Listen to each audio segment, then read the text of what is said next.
ಇನ್ನು ಹಿಂದೂಗಳ ಸಂಪ್ರದಾಯ ಸಂಸ್ಕೃತಿಯನ್ನ ಹಾಳು ಮಾಡಿ ಧರ್ಮದ ಅವನತಿಗೆ ಹುನ್ನಾರ ನಡೆದಿದ್ದು ನಾವೆಲ್ಲ ಒಗ್ಗಟ್ಟಾಗಿ ಸನಾತನ ಧರ್ಮದ ರಕ್ಷಣೆಗೆ ಹೋರಾಟ ಮಾಡಬೇಕೆಂದು ಸಾಮಾಜಿಕ ಹೋರಾಟಗಾರ ಎಂಜಿ ಭಟ್ ಕರೆ ನೀಡಿದರು.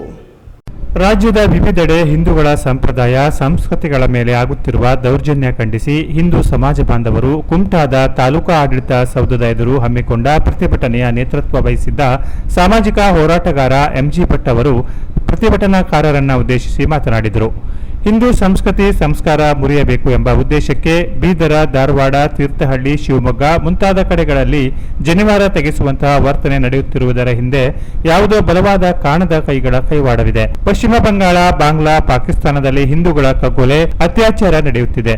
ಅಂತಹ ಪರಿಸ್ಥಿತಿ ಎಲ್ಲ ಕಡೆ ಬರುವವರೆಗೆ ಕಾಯುತ್ತಿರಬೇಡಿ. ಧರ್ಮ ರಕ್ಷಣೆಗೆ ನಾವೆಲ್ಲರೂ ಒಂದಾಗಿ ಹೋರಾಡಬೇಕಾಗಿದೆ.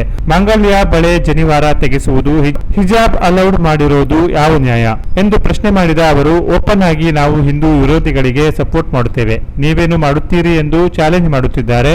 ನಾವು ಧರ್ಮ ಸಂಸ್ಕೃತಿ ರಕ್ಷಣೆಗೆ ಪ್ರತಿ ಮನೆಯಲ್ಲಿ ಜಾಗೃತಿ ಮೂಡಿಸಬೇಕಾಗಿದೆ ಎಂದರು. ಮತ್ತು ನೌಕರಿಗಾಗಿ ನಡೆಯುವಂತಹ ಸಿಇಟಿ ಪರೀಕ್ಷೆ ಹೋಗಬೇಕಾದ್ರೆ ನಮ್ಮ ಮಹಿಳೆಯರು ಕಿವಿಯೋಲೆಯನ್ನ, ಕೈ ಬಳೆಯನ್ನ, ಮಾಂಗಲ್ಯವನ್ನು ಕೂಡ ತೆಗೆದಿಟ್ಟು ಹೋಗಬೇಕಾಗ್ತದೆ. ಇದು ಕಾನೂನಲ್ಲಿ ಸಿಂಧುವಾಗಿದೆ, ಮಾಡಿದ್ದಾರೆ ಅವರು. ಜನಿವಾರ ಇರಲಿಲ್ಲ, ಹಾಗಾಗಿ ಅವರು ಸ್ವಲ್ಪ ಸುಮ್ಮನಿದ್ದಾರೆ. ಬಿಟ್ಟರೆ ಈ ಜನಿವಾರಕ್ಕೆ ಕೈ ಯಾಕೆ ಹಚ್ಚಿದ್ರು ಅಂತಂದ್ರೆ, ಈ ಜನಿವಾರ ಅನ್ನೋದು ಯಾವುದೋ ಒಂದು ಜಾತಿ ಸೂಚಕವಾದಂತಹ ಒಂದು ಇದಲ್ಲ. ಅದು ನಮ್ಮ ಹಿಂದೂ ಸಮಾಜದಲ್ಲಿ 20 ಜಾತಿಯವರು ಜನಿವಾರ ಅಂತ ಕೊಡ್ತಾರೆ. ಜನಿವಾರ ಅಂತಂದ್ರೆ ಅದು ಸಂಸ್ಕಾರ ಕೊಡೋದು. ಅದು ಅಂದ್ರೆ ಇವರು ನಮ್ಮ ಹಿಂದೂ ಧರ್ಮದ ಮೂಲಕ್ಕೆ, ಬುಡಕ್ಕೆ ಕೈ ಹೆಚ್ಚಿದ್ದಾರೆ ಇವರು. ಹಾಗಾಗಿ ಈ ಸಂಸ್ಕಾರವನ್ನ ಮಾಡ್ಕೋಬಾರ್ದು ಮುಂದಿನ ದಿವಸದಲ್ಲಿ. ಅಂದ್ರೆ ನಮ್ಮ ಸಂಪ್ರದಾಯಗಳನ್ನ ಮುರಿಬೇಕು, ನಮ್ಮ ಸಂಪ್ರದಾಯಗಳನ್ನ ತುಳಿಬೇಕು ಅಂತಾನೆ ಅವ್ರು ಹೊರಟಿದ್ದಾರೆ. ಇದು ಏನು ಮಾಡಿದ್ದಾರೆ ಅಂತಂದ್ರೆ, ಇದು ಎಲ್ಲೋ ಬೇಕು ಅಂತ ಎಲ್ಲೋ ಒಂದ್ ಕಡೆಗೆ ಅಕಸ್ಮಾತ್ ಆಗಿ ಆಗಿದ್ದಂತ ಘಟನೆ ಖಂಡಿತ ಅಲ್ಲ. ಇದು ಅಕಸ್ಮಾತ್ ಆಗಿ ಯಾವುದೋ ಒಬ್ಬ ಅಧಿಕಾರಿ ಮಾಡಿದಾನೆ ಅಂತ ಹೇಳಿದ್ರೆ, ಯಾವುದೋ ಒಂದು ಕೇಂದ್ರದಲ್ಲಿ ಒಬ್ಬ ಅಧಿಕಾರಿ ಒಂದು 4 ಹುಡುಗರಿಗೆ ತಡಿಬಹುದಿತ್ತು, ಜನಿವಾರ ತೆಗೆಸಬಹುದಿತ್ತು. ಆದರೆ ಇದು ಏಕಕಾಲದಲ್ಲಿ ಧಾರವಾಡದಲ್ಲಾಗಿದೆ, ಶಿವಮೊಗ್ಗದಲ್ಲಾಗಿದೆ, ತೀರ್ಥಹಳ್ಳಿಯಲ್ಲಾಗಿದೆ, ಬೀದರ್ದಲ್ಲಾಗಿದೆ, ನೆನ್ಪಿಟ್ಕೋಬೇಕು, ಸಾಗರದಲ್ಲೂ ಕೂಡ ಆಗಿದೆ. ಹಾಗಾಗಿ ಇದು ಪೂರ್ವ ನಿಯೋಜಿತವಾದಂತಹ ಕೃತ್ಯ. ಇದಕ್ಕೆ ಯಾವುದೋ ಒಬ್ಬ ಹಿರಿಯ ಅಧಿಕಾರಿಯ ಶಾಮೀಲಿದ್ದಾರೆ, ಅರ್ಥಾತ್ ಸರ್ಕಾರವೇ ಶಾಮೀಲಿದೆ ಇದಕ್ಕೆ. ಅಂದ್ರೆ ಇವರು ಟಚ್ ಮಾಡಿ ನೋಡಿದ್ದಾರೆ. ಯಾವುದೋ ಒಂದು ಹಿಂದೂಗಳ ಸಂಪ್ರದಾಯವನ್ನ ನಾವು ಮೆಟ್ಟಿದರೆ, ಈ ಹಿಂದೆ ಮಾಡಿದ್ರು ಅವರು ಮಾಂಗಲ್ಯವನ್ನು ಕಳಚಿಟ್ಟು ಹೋಗ್ಬೇಕು ಅಂತ. ಇವತ್ತೊಬ್ಬ ತಾಯಿ ಹೇಳ್ತಾ ಇದ್ಲು, ನಾನು ಎಕ್ಸಾಮ್ ಬರೀಬೇಕಾದ್ರೆ ಮಾಂಗಲ್ಯವನ್ನು ಕಳಚಿಟ್ಟೆ, ಆಗ ನನಗೆ ಇಷ್ಟು ದುಃಖ ಆಯ್ತು ಅಂತಂದ್ರೆ ಸಹಿಸಲಿಕ್ಕೆ ಸಾಧ್ಯ ಇಲ್ಲ, ಎಕ್ಸಾಮ್ ಬೇಡ ಅನ್ಸ್ಬಿಡ್ತು ನನಗೆ ಅಂತ. ಅಂದ್ರೆ ನಮ್ಮ ಇಡೀ ಧರ್ಮ ಭಾವನೆಗಳ ಮೇಲೆ ನಿಂತ್ಕೊಂಡಿದೆ. ನಮ್ಮ ಈ ಧಾರ್ಮಿಕ ಭಾವನೆಗೆ ಧಕ್ಕೆ ಬಂದಿದೆ ಇವತ್ತು. ಇದು ಕೇವಲ ಯಾವುದೋ ಒಂದು ಜಾತಿಗೆ ಸೀಮಿತವಾಗಿಲ್ಲ. ಇವತ್ತು ಇಡೀ ನಮ್ಮ ಹಿಂದೂ ಸಮಾಜವನ್ನು ಒಡೆದು ಸಣ್ಣ ಜಾತಿಗಳಾಗಿ ಒಡೆದು ಒಂದೊಂದು ಜಾತಿಯನ್ನಾಗಿ ಹೊಡಿತಾ ಬರ್ತಾರೆ ಅವರು. ನೆಕ್ಸ್ಟ್ ಈಗ ನಾವು ಪಶ್ಚಿಮ ಬಂಗಾಳದಲ್ಲಿ ನೋಡ್ತಾ ಇದ್ದೇವೆ. ಪಶ್ಚಿಮ ಬಂಗಾಳದಲ್ಲಿ ಮುಸ್ಲಿಮರ ಸಂಖ್ಯೆ ಹೆಚ್ಚಾಗಿದ್ದರಿಂದ ಅಲ್ಲಿ ನಮ್ಮ ಹಿಂದೂಗಳನ್ನ ಒಕ್ಕಲೆಬ್ಬಿಸ್ತಾ ಇದ್ದಾರೆ, ಬಡದು ಸಾಯಿಸ್ತಾ ಇದ್ದಾರೆ. ನಮ್ಮ ಹಿಂದೂ ಹೆಣ್ಣು ಮಕ್ಕಳನ್ನು ಅತ್ಯಾಚಾರ ಮಾಡಿ ರಸ್ತೆಗೆ ಎಸೆತಾ ಇದ್ದಾರೆ. ಇಂತಹ ಪರಿಸ್ಥಿತಿ ನಮ್ಮ ಭಾರತ ದೇಶದಲ್ಲಿದೆ, ಬಾಂಗ್ಲಾದಲ್ಲಿ ಬೇರೆ, ಪಾಕಿಸ್ತಾನದಲ್ಲಿ ಬೇರೆ. ಅಂದ್ರೆ ನಾವು ಇವತ್ತು ಹೆಂಗೆ ವಿಚಾರ ಮಾಡಬೇಕಾಗಿದೆ ಅಂತಂದ್ರೆ, ಇನ್ನು ಆಕ್ಚುಲಿ ನಾವು ಇವತ್ತು ನೋಡಿದ್ರೆ ಇವತ್ತಿನ ಸಂಖ್ಯೆಯಲ್ಲಿ ನಾವು ಕನಿಷ್ಠ ಒಂದು 2 ಹೇಳ್ತಾರೆ, ಏನ್ರಿ ನಿಮ್ಗೆ ಧರ್ಮ ಬೇರೆ, ನಮ್ಮ ಧರ್ಮ ಬೇರೆ ಅಂತ. ಆಗ ಅವ್ರು ಹೇಳ್ತಾರೆ, ಇಲ್ಲ ರೀ, ನಿಮ್ಮ ಧರ್ಮದಲ್ಲಿ ನೋಡ್ರಿ, ನೀವು ಒಂದು ಮೆಸೇಜ್ ಹಾಕ್ರಿ ಹಿಂಗ್ ಸೇರ್ಬೇಕು ಅಂತ. ಒಂದು ಅರ್ಧ ತಾಸು ತಗೊಳ್ರಿ, 1 ತಾಸು ತಗೊಳ್ರಿ, ಎಷ್ಟು ಜನ ಬರ್ಬೋದ್ರಿ? ಒಂದು 10-20 ಜನ ಬರ್ಬೋದು ಹಿಂದೂಗಳು. ನಮ್ಮ ಧರ್ಮದಲ್ಲಿ ಹಾಗಲ್ಲ, ಒಂದು ಮೆಸೇಜ್ ಹಾಕ್ರಿ, 1 ಗಂಟೆ ನಾವು 2000 ಜನ ಸೇರಿಸ್ತೀವಿ ಅಂತ. ಇದು ಅವ್ರ ತಾಕತ್ತು. ಇದು ನಮ್ಮಲ್ಲಿ ಬರ್ತದ? ಈ ತಾಕತ್ತು ಎಲ್ಲಿವರೆಗೆ ಬರೋದಿಲ್ಲ, ನಮ್ಮ ಧರ್ಮ ರಕ್ಷಣೆ ಮಾಡ್ಲಿಕ್ಕೆ ಸಾಧ್ಯನೇ ಇಲ್ಲ. ಇವತ್ತು ಬಂದಂತ ಎಲ್ಲ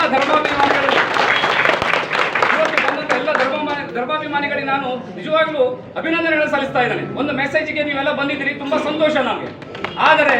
ಆದರೆ ಈ ಒಂದು ಧರ್ಮ ಜಾಗೃತಿ ಕಾರ್ಯಕ್ರಮ ಇಲ್ಲಿಗೆ ನಿಲ್ಲಬಾರದು. ನಮಗೆ ಇವತ್ತಿಂದ ಆರಂಭ ಆಗಬೇಕು. ಯಾಕೆಂತಂದ್ರೆ ನಮ್ಮ ಪ್ರತಿ ಹಳ್ಳಿಯಲ್ಲಿ ಮೂಲೆಯಲ್ಲಿ ಮಕ್ಕಳಿಗೆ ಧರ್ಮದ ಬಗ್ಗೆ ಅಭಿಮಾನವನ್ನ ಕೊಡಬೇಕಾಗಿದೆ. ನಾವು ನಮ್ಮ ಮಕ್ಕಳಿಗೆ ಇವತ್ತು ಧರ್ಮದ ಸಂಸ್ಕಾರವನ್ನ ಕೊಡ್ತಾ ಇಲ್ಲ.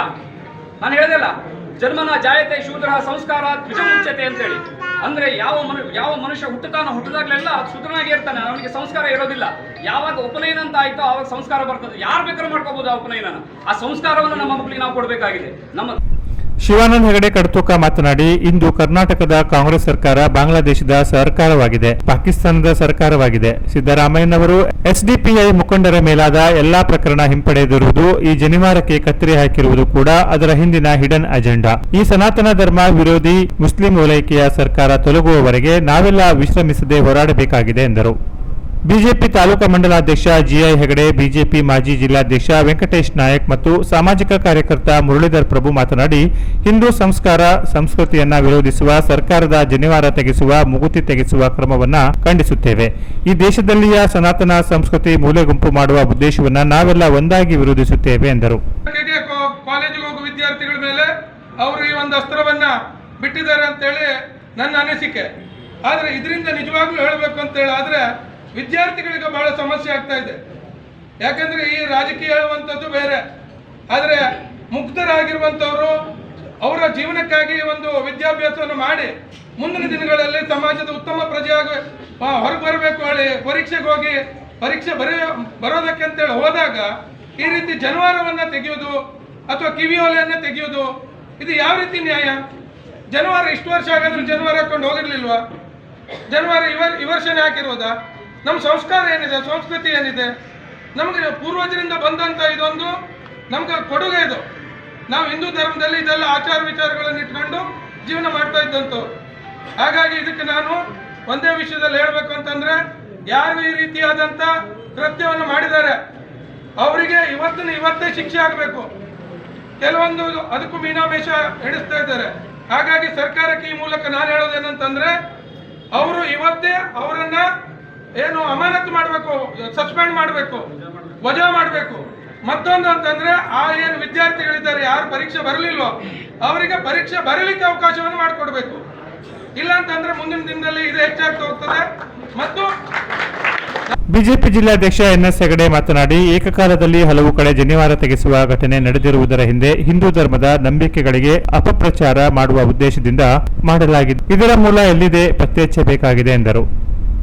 ಈ ಸಂದರ್ಭದಲ್ಲಿ ಕಾಂಗ್ರೆಸ್ ಸರ್ಕಾರದ ಹಿಂದೂ ವಿರೋಧಿ ನಡೆಯನ್ನ ಖಂಡಿಸಿ ತಹಶೀಲ್ದಾರ್ ಮೂಲಕ ರಾಜ್ಯಪಾಲರಿಗೆ ಮನವಿ ನೀಡಲಾಯಿತು. ಅರುಣ್ ಹೆಗಡೆ ಮನವಿ ವಾಚಿಸಿದರು. ಪ್ರತಿಭಟನೆಯಲ್ಲಿ ಶಾಸಕ ದಿನಕರ್ ಶೆಟ್ಟಿ, ಪ್ರಮುಖರಾದ ವೀಣಾ ಭಟ್ ಹೊಲನಗದ್ದೆ, ಎನ್ಆರ್ ಮುಕ್ರಿ, ಮಂಜುನಾಥ್ ಭಟ್ ಸುವರ್ಣಗದ್ದೆ, ಸಿಜಿ ಹೆಗಡೆ ಇತರರು ಇದ್ದರು. Canara press news, Kumta.